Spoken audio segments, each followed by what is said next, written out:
नमस्कार. आज आपण छत्रपती संभाजीनगर जिल्ह्यातील पैठण रोड या ठिकाणी मांडवा श्रीकृष्ण मंदिर या ठिकाणी आपण आलो आहोत. या ठिकाणी भव्य दिव्य असं श्रीकृष्ण महाराजांचं मंदिर आहे आणि विशेष म्हणजे या ठिकाणी काही दिवसापासून ज्ञानदानाचा सुद्धा कार्यक्रम चालू आहे आणि त्या माध्यमातून जनतेला बोध व्हायला पाहिजे हा सुद्धा त्यांचा उद्देश आहे. आणि आपल्यासोबत संत महंत सुद्धा आहे. या कार्यक्रमाबद्दल आपण त्यांच्याकडून थोडक्यात माहिती जाणून घेऊ. नमस्कार. नमस्कार सर्वांना. जय श्री चक्रधर. दंडवत प्रणाम.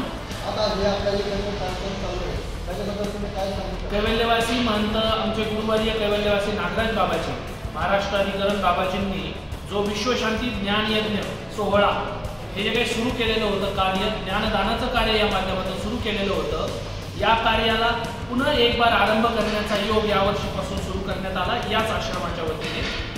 बंधूंनो, श्री क्षेत्र फलटणकडे जाताना आपल्याला सातारा लागतो. महानुभाव मठ सातारा आणि श्रीकृष्ण मंदिर हा छत्रपती संभाजीनगर याचा ऋणानुबंध पुनर्जीवित करण्यासाठी आणि तो जो काही बाबांचा जो संबंध होता तो पुन्हा एकदा सर्वांना सर्वश्रुत करण्यासाठी या उपक्रमाचं आयोजन यावर्षी 9 तारखेपासून 23 तारखेपर्यंत सर्वज्ञ श्री चक्रधर स्वामींनी जी असतीपरी सांगितलेली आहे की मी उत्तरापंथला गेल्यानंतर माझ्या साधकांनी कसं राहायला पाहिजे, जीवनामध्ये कोणकोणत्या गोष्टी करायला पाहिजे याच्याबद्दलचं जे काही ज्ञान आहे हे त्या अस्तिपदी प्रकरणामध्ये सांगितलेलं आहे. त्याचबरोबर या सृष्टीमध्ये परमेश्वर येऊन उद्धाराचं जे कार्य आहे, जीवांना या सगळ्या दुःखापासून मुंचन करण्याचं, मुक्त करण्याचं कार्य कशा पद्धतीने करतात या शास्त्राचा उहापोह या उद्धरण प्रकरणामध्ये केला जातो. त्याचबरोबर मूर्तिज्ञान, भगवंताचं स्मरण करणे हे असंविधान धर्माचं प्रमुख कार्य आहे आणि ते स्मरण करत असताना सर्वज्ञ श्रीकृष्ण चक्रवर्तींची, दत्तात्रय प्रभूंची, चक्रधर स्वामींची, गोविंद प्रभूंची, चक्रपाणी प्रभूंची अशा पंचावताराच्या मूर्तीचं वर्णन, कारण की ज्ञानाशिवाय परमेश्वराला आपण पाहू शकत नाही. शब्दाच्या माध्यमातून परमेश्वराला आपल्याला समजून घ्यायचं आहे आणि ते शब्द कोणते, ते शब्द त्या मूर्तिज्ञान प्रकरणामध्ये येतात. मूर्तिज्ञान आणि अस्तिपरी याचं विवेचन आदरणीय श्रद्धेय महंत सातारकर बाबा करीत आहे. त्याचबरोबर आमचे गुरुवर्य विद्यवान महंत नागराज बाबाजी जे आता सध्या आश्रमाचे संचालक आहेत, श्री क्षेत्र डोमेग्रामचे संचालक आहेत, श्री क्षेत्र खडकुलीचे संचालक आहेत, दत्तात्रय प्रभूंच्या जन्मभूमी बद्रिकाश्रमचे संचालक आहेत. अशा सर्व व्याप असतानाही ज्ञानदानाचं जे कार्य आहे ते अजिबात बंद पडू नये या उद्देशाने या कार्यक्रमाचं आयोजन करण्यात आलेलं आहे.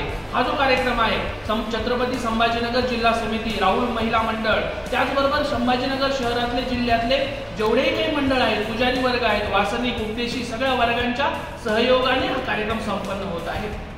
त्याचबरोबर ग्लोबल महानुभाव संघ जी संस्था आहे या संस्थेच्या माध्यमातून या कार्यक्रमाची पूर्णपणे संयोजन केलं जात असून दररोज 3 सत्रामध्ये सकाळी 5 वाजता, दुपारी सकाळी 10 वाजता आणि रात्री 8 वाजता अशा 3 सत्रामध्ये ज्ञानदानाचं कार्य अविरत चालू आहे.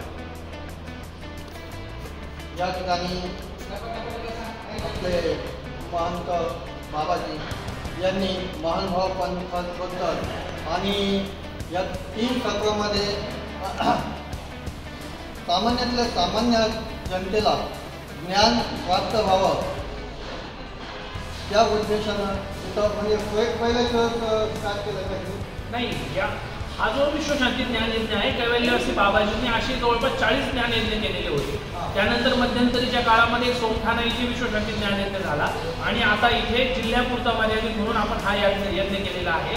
वास्तविक असाच एक ज्ञानयज्ञ लवकरच मोठ्या भव्य स्वरूपामध्ये पुन्हा एकदा सुरू होणार आहे. त्याचीच ही पूर्वतयारी आपण म्हणू शकतो की आपण छोट्या स्वरूपात जिल्हा लेवलपर्यंत आपण आयोजित केलेली आहे. ठीक आहे. म्हणजे हा कार्यक्रम जो चालू आहे हा पुढं सुद्धा भव्य दिव्य अशा स्थितीत मोठ्या आनंदाने उत्साहात पार पडणार आहे. आणि समर्पण